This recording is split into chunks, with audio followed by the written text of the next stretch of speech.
Dios te bendiga. En este día quiero compartir contigo un material muy especial y es acerca de la unicidad de Dios. Conocemos que Dios es uno, como el pueblo de Israel le fue revelado. Dice la palabra: id por todo el mundo y predicad el evangelio a toda criatura. El que creyere y fuere bautizado será salvo, mas el que no creyere será condenado. Así que nuestra labor es predicar la palabra, es expandir este mensaje poderoso para que lleguen a todas las personas y conozcan de este maravilloso Dios. Dios te bendiga. La unicidad de Dios.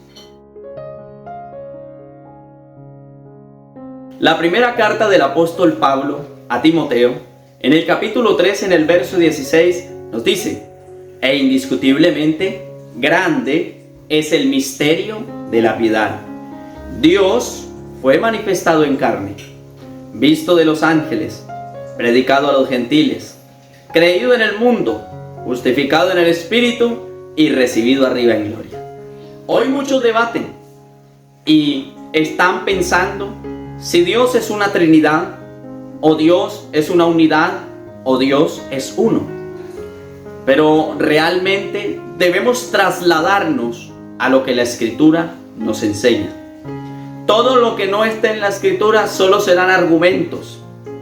Y un solo texto, sin un contexto, pasará a ser un pretexto. Vayamos a lo que nos dice San Juan, capítulo 4, el verso 24. Dios es espíritu, y los que le adoran en espíritu y en verdad, es necesario que le adoren.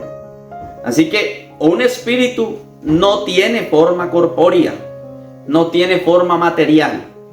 Por lo tanto, sería indeleble y sería algo erróneo yo decir que Dios está dividido.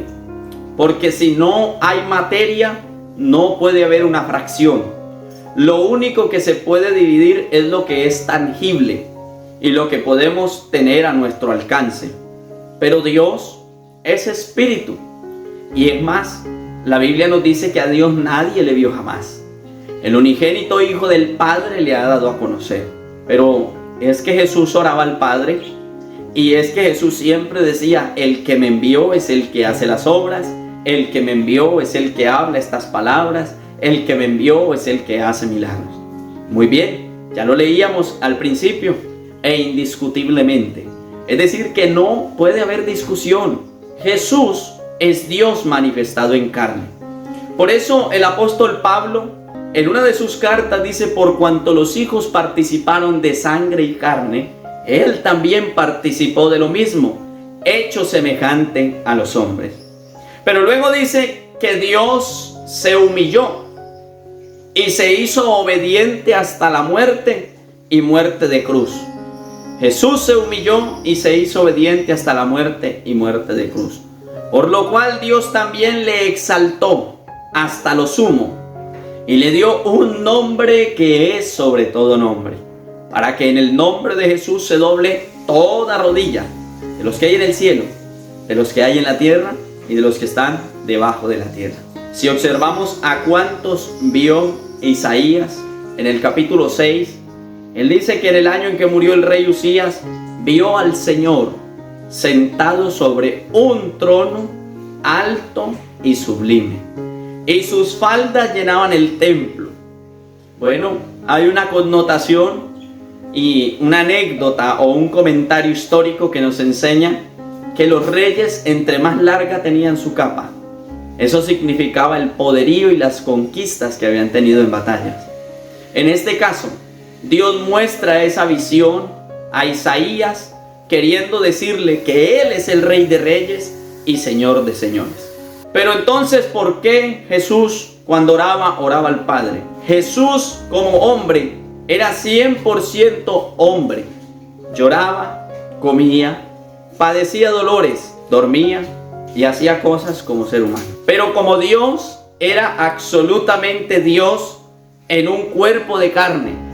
Como Dios, caminó sobre las aguas, resucitó a muchos muertos, sanó a paralíticos y aún perdonó pecados. Reprendió al mar y al viento y enmudecieron. Sería un error decir que Dios es una Trinidad. La carta del apóstol Pablo a los Colosenses, en el capítulo 1, el verso 15 nos dice que Él, es decir Jesús, es la imagen del Dios invisible. Es el primogénito de toda creación. Y asociar este texto, cuando dice que a Dios nadie le vio jamás, sino que el unigénito Hijo del Padre le ha dado a conocer.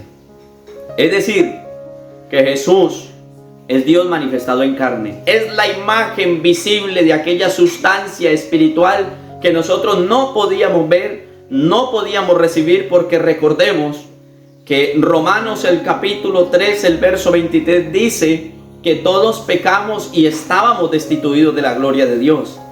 Pero luego en el capítulo 6, el verso 23, la Biblia nos dice: la paga del pecado es muerte. Lo que quiere decir y complementar lo que dice el capítulo 2 de la carta a los Colosenses, el verso 9, donde dice la Escritura que en Él estamos completos, porque Él, o sea Jesús, es la cabeza de todo principado y de toda potestad. Así que no hay razones para obviar y dividir a Dios en tres sustancias o en tres personas y decir que hay una divinidad de Dios Padre, otra de Dios Hijo y otra de Dios Espíritu Santo. Sencillamente basados en un concepto y en un argumento bíblico. Pues la Escritura dice: renovaos ahora en todo vuestro ser, espíritu, alma y cuerpo. Son la tripartitura que componen a un ser humano. Para yo decir que Dios Padre es una persona divina, tendría que esa persona componerse de espíritu, alma y cuerpo. Sencillamente, si hacemos un análisis rápidamente, vamos a encontrar que el Padre carece de todas estas características, y aún el Espíritu. El Hijo es el único que las reúne. Para concluir, entremos en materia o en el texto de Apocalipsis 22, donde la Biblia dice: y ató al dragón, la serpiente antigua, que es diablo y Satanás, y lo ató por 1000 años. Allí podemos ver que el diablo ha tenido diferentes manifestaciones en diferentes tiempos con diferentes nombres, pero sigue siendo el diablo. Así que en el cielo lo conocíamos como Luzbel, pero después de que descendió del cielo, que fue desterrado del cielo, entonces se conoce como Lucifer o como Satanás. Pues también quiero darle esta noticia a usted que mira este video. Dios se ha manifestado de muchas maneras. Razón tiene el escritor cuando dice: Dios en otro tiempo habló a los padres por los profetas, pero en este tiempo nos ha hablado por medio del Hijo. El Hijo no quiere decir que haya una segunda persona de una Trinidad, sino que Dios se manifestó en carne, y por cuanto nació del vientre de una mujer, se le conoció como Hijo. Le llamaron Hijo de David, Hijo del hombre, el Hijo del carpintero, el Hijo de Dios. Pero realmente no era hijo de esos cuatro. Realmente era Dios manifestado en un cuerpo de carne, puesto que lo que se pedía para libertar al hombre del pecado y la condenación eterna era que un hombre muriera por todos nosotros. Así que Él tomó la forma de un hombre, es decir, la forma nuestra. Y por eso la Biblia dice que Él es el postrer Adán. El primer Adán pecó, mas el postrer Adán nos redimió de la maldición del pecado.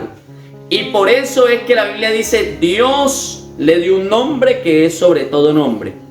¿Por qué le dio Dios un nombre? Pues a Israel le había dado un nombre con el cual adorarlo y con el cual identificarse. A nosotros en este tiempo, como dice Hechos 4:12, nos ha dado un solo nombre en el cual hay salvación, pues no hay otro nombre bajo el cielo dado a los hombres en que podamos ser salvos. Mi estimado amigo, mi estimada amiga, mi estimado hermano, quiero decirte: Jesús es Dios, lo dice la Escritura y lo creo yo también. Espero que tú también lo creas y que Dios te bendiga grandemente.